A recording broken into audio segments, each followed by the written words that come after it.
ಯುದ್ಧ ಆರಂಭ ಆಗಿ ಈಗಾಗಲೇ 16 ದಿನ ಆಯಿತು. 16 ದಿನ ಆದರೂ ಕೂಡ ಕ್ಷಣ ಕ್ಷಣಕ್ಕೂ ಪರಿಸ್ಥಿತಿ ಹಾಳಾಗ್ತಾ ಇದೆ ಹೊರತಾಗಿ ಯಾವುದು ಕೂಡ ಸರಿ ಹೋಗ್ತಾ ಇಲ್ಲ. ಯಾವುದೇ ಒಂದು ಯುದ್ಧ ನಿಲ್ಲೋ ರೀತಿಯಲ್ಲಿ ಯಾವುದೇ ಲಕ್ಷಣಗಳು ಕಾಣಿಸ್ತಾ ಇಲ್ಲ. ಇದೀಗ ಇಸ್ರೇಲ್ನಲ್ಲಿ ಕ್ಷಣ ಕ್ಷಣಕ್ಕೂ ಮೊಳಗ್ತಾ ಇದೆ ಸೈರನ್ ಶಬ್ದ. ಇಸ್ರೇಲ್ನ ಟೆಲ್ ಅವೀವ್ನಲ್ಲಿ ಸೈರನ್ ಸದ್ದು ಮಾಡ್ತಾ ಇದೆ. ಸೈರನ್ ಸದ್ದಿಗೆ ನಗರ ಪ್ರದೇಶದಲ್ಲಿ ಜನ ಬೆಚ್ಚಿ ಬಿಡ್ತಾ ಇದ್ದಾರೆ. ಸೈರನ್ ಸದ್ದಿಗೆ ಎದ್ನೋ ಬಿದ್ನೋ ಅಂತ ಹೇಳಿ ಓಡ್ತಾ ಇದ್ದಾರೆ ಜನ. ಈ ಒಂದು ಯುದ್ಧದಿಂದ ಸೈರನ್ ಸದ್ದಿಗೆ ನಗರದ ಜನ ಬೆಚ್ಚಿ ಬೀಳ್ತಾ ಇದ್ದಾರೆ.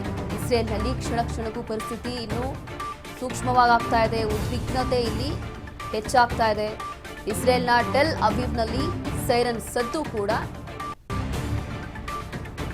ಕೇಳಿ ಬರ್ತಾ ಇದೆ. ಹಾಗಾಗಿ ಒಂದು ಸೈರನ್ ಸದ್ದಿಗೆ ನಗರದ ಜನ ಬೆಚ್ಚಿ ಬಿದ್ದಿದ್ದಾರೆ. ಎದ್ನೋ ಬಿದ್ನೋ ಅಂತ ಹೇಳಿ ಓಡ್ತಾ ಇದ್ದಾರಂತೆ.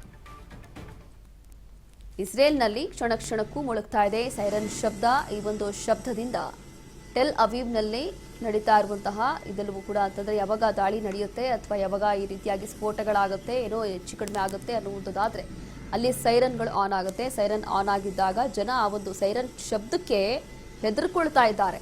ಟೆಲ್ ಅವೀವ್ನಲ್ಲಿ ಆಗಿರುವಂಥದ್ದು ಕಾರಣ ಇಲ್ಲಿ ಇರಾನ್ನ ಒಂದು ಪ್ರಮುಖ ಟಾರ್ಗೆಟ್ ಅಂತಂದ್ರೆ ಅದು ಟೆಲ್ ಅವೀವ್.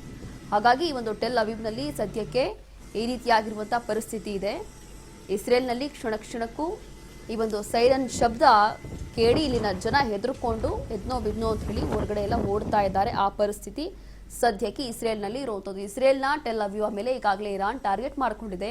ಅದೇನೇ ಇರಲಿ ಇಸ್ರೇಲ್ನ ಟೆಲ್ ಅವೀವ ಎಲ್ಲವೂ ಕೂಡ ಧ್ವಂಸ ಮಾಡಿ ಎಲ್ಲವೂ ಕೂಡ ನಾಶ ಮಾಡೇ ಮಾಡ್ತೀವಿ ಅಂತ ಹೇಳಿ ಇರಾನ್ ಕೂಡ ಮುಂದಾಗಿರುವಂಥದ್ದು. ಹಾಗಾಗಿ ದಾಳಿಗೆ ಪ್ರತಿ ದಾಳಿ, ಸೇಡಿಗೆ ಸೇಡನ್ನ ತೀರಿಸ್ಕೊಳ್ತಾ ಇದೆ. ಇದರ ನಡುವೆ ಸುಖ ಸುಮ್ಮನೆ ಅಮಾಯಕ ಜನ ಎದುರ್ಕೊಂಡು ಅಮಾಯಕರು ಕೂಡ ತಮ್ಮ ಪ್ರಾಣವನ್ನ ಕಳೆದುಕೊಳ್ತಾ ಇದ್ದಾರೆ. ಅದು ಯಾವುದೇ ದೇಶ ಇರಲಿ, ಇಸ್ರೇಲ್ ಇರಲಿ, ಅಮೆರಿಕ ಇರಲಿ ಅಥವಾ ಇರಾನ್ ಇರಲಿ, ಯಾವುದೇ ದೇಶ ಇದ್ರೂ ಕೂಡ ಇಲ್ಲಿ ಆ ಒಂದು ಯುದ್ಧಕ್ಕೂ ಅವ್ರಿಗೂ ಕೂಡ ಏನು ಸಂಬಂಧನೇ ಇರೋದಿಲ್ಲ. ಕೇವಲ ರಾಜಕೀಯ ತೇವಲಿಗೋಸ್ಕರ ಇದೆಲ್ಲವೂ ಕೂಡ ನಡೆಯೋದು ಅನ್ನುವಂಥದ್ದು ಕೂಡ ಒಂದು ಕಡೆ. ಆದರೆ ಸುಖ ಸುಮ್ಮನೆ ಪಾಪ ಜನ ಎಲ್ಲ ಹೆದರ್ಕೊಂಡು ಇಲ್ಲಿ ಕೂತಿದ್ದಾರೆ.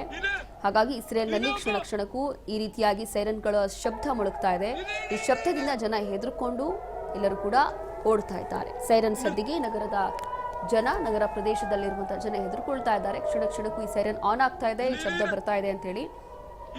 ದಾಳಿ ನಡೆಯುತ್ತೆ ಅಥವಾ ಯಾವುದೋ ಒಂದು ಅಟ್ಯಾಕ್ ಆಗುತ್ತೆ, ಯಾವುದೋ ಒಂದು ಸ್ಫೋಟ ಆಗುತ್ತೆ ಅಥವಾ ಯಾವುದೋ ಒಂದು ಮಿಸೈಲ್ ಬರ್ತಾ ಇದೆ ಅಂತಂದ್ರೆ ಅಲ್ಲಿ ಅಲರ್ಟ್ ಮಾಡಲಿಕ್ಕೆ ಆ ಒಂದು ಸೈರನ್ ಆನ್ ಆಗುತ್ತೆ. ಇಸ್ರೇಲ್ನ ಏರ್ಪೋರ್ಟ್ನಲ್ಲಿ ಈಗ ಮತ್ತೆ ಸೈರನ್ ಶಬ್ದ.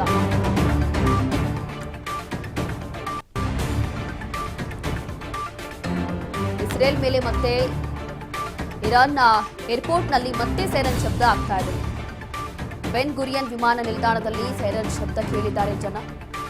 ಇಸ್ರೇಲ್ ಮೇಲೆ ಮತ್ತೆ ಇರಾನ್ ಅಟ್ಯಾಕ್ ಸಾಧ್ಯತೆ ಇದೆ.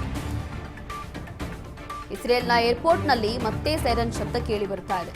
ಇಸ್ರೇಲ್ನ ಏರ್ಪೋರ್ಟ್, ಟೆಲ್ ಅವೀವ ಇಂಥ ಭಾಗಗಳನ್ನೇ ಇದೀಗ ಇರಾನ್ ಕೂಡ ಟಾರ್ಗೆಟ್ ಮಾಡಿಕೊಂಡಿರುವಂಥದ್ದು. ಹಾಗಾಗಿ ಈ ಒಂದು ಸೈರನ್ ಸದ್ದಿಗೆ ಜನ ಹೆದರ್ಕೊಳ್ತಾ ಇದ್ದಾರೆ. ಏರ್ಪೋರ್ಟ್ ಇರ್ಬೋದು, ಏರ್ಪೋರ್ಟು ಜನವಸತಿ ಪ್ರದೇಶ, ಅದು ದಿನನಿತ್ಯ ಸಾವಿರಾರು ಜನ ಓಡಾಡುವಂತ ಒಂದು ಭಾಗ.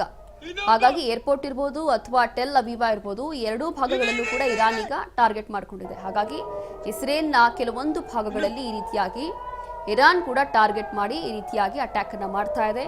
ಸದ್ಯಕ್ಕೆ ಈ ಒಂದು ದಾಳಿ ಆಗುತ್ತೆ ಅಂತ ಹೇಳಿ ಅಥವಾ ಈ ಒಂದು ಸ್ಫೋಟ ಆಗುತ್ತೆ ಅಂತ ಹೇಳಿ ಈ ರೀತಿಯಾಗಿ ಸೈರನ್ ಶಬ್ದ ಆಗ್ತಾ ಇದೆ. ಈ ಒಂದು ಸೈರನ್ ಸದ್ದಿನಿಂದ ಜನ ಇಲ್ಲಿ ಹೆದರ್ಕೊಳ್ತಾ ಇದ್ದಾರೆ. ಇಸ್ರೇಲ್ ಏರ್ಪೋರ್ಟ್ನಲ್ಲಿ ಮತ್ತೆ ಸೈರನ್ ಸದ್ದು ಮಾಡ್ತಾ ಇದೆ. ಹಾಗಾಗಿ ಈ ಒಂದು ಶಬ್ದದಿಂದ ಜನ ಹೆದರ್ಕೊಂಡು ಓಡ್ತಾ ಇದ್ದಾರೆ. ಆದರೂ ಕೂಡ ಆ ಒಂದು ಯುದ್ಧಕ್ಕೂ ಅಥವಾ ಅಲ್ಲಿರುವಂತಹ ಜನರಿಗೆ ಒಂದಕ್ಕೊಂದು ಸಂಬಂಧನೇ ಇರೋದಿಲ್ಲ.